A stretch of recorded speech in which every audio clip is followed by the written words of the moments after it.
I'm on an enterprise to write a history of Ireland in the 20th century by means of fiction.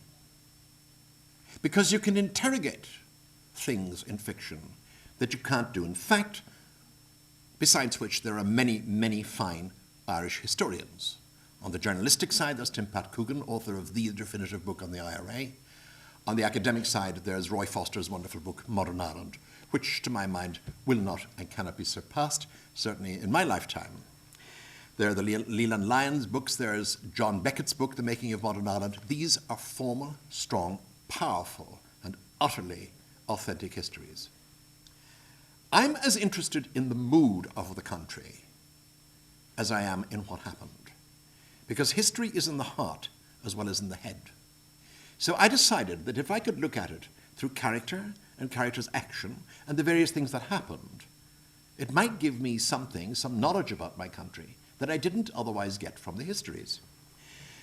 I started with an overview of Ireland in the novel Ireland, which begins at the Ice Age and comes right up to 1916, just a short trot, so to speak. And then I moved on to a novel Tipperary, which was specifically and deliberately a slow novel based on the 19th century novel models that I grew up with, Thackeray and Trollope and Hardy.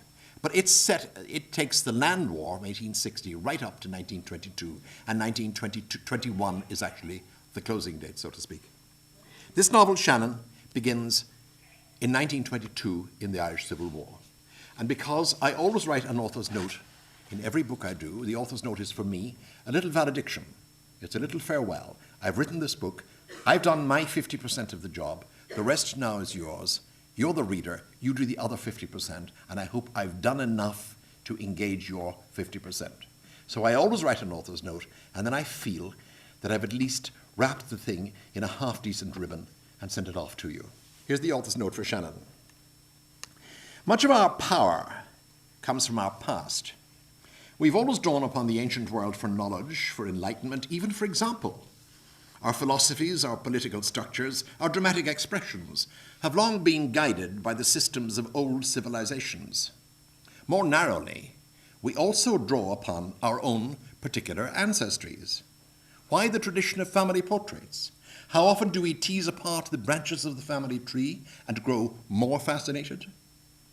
It seems not to matter much if that old family thread of ours is frail or poorly traceable, or even if it fades into obscurity.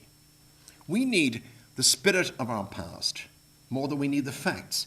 We need the pride more than we need the proof. And the more mobile we become, and the farther we travel from our point of origin, the more we seem to want to return. That is, if the Irish example can be judged, to have come from Ireland, no matter how long ago, is to be of Ireland, in some part, forever.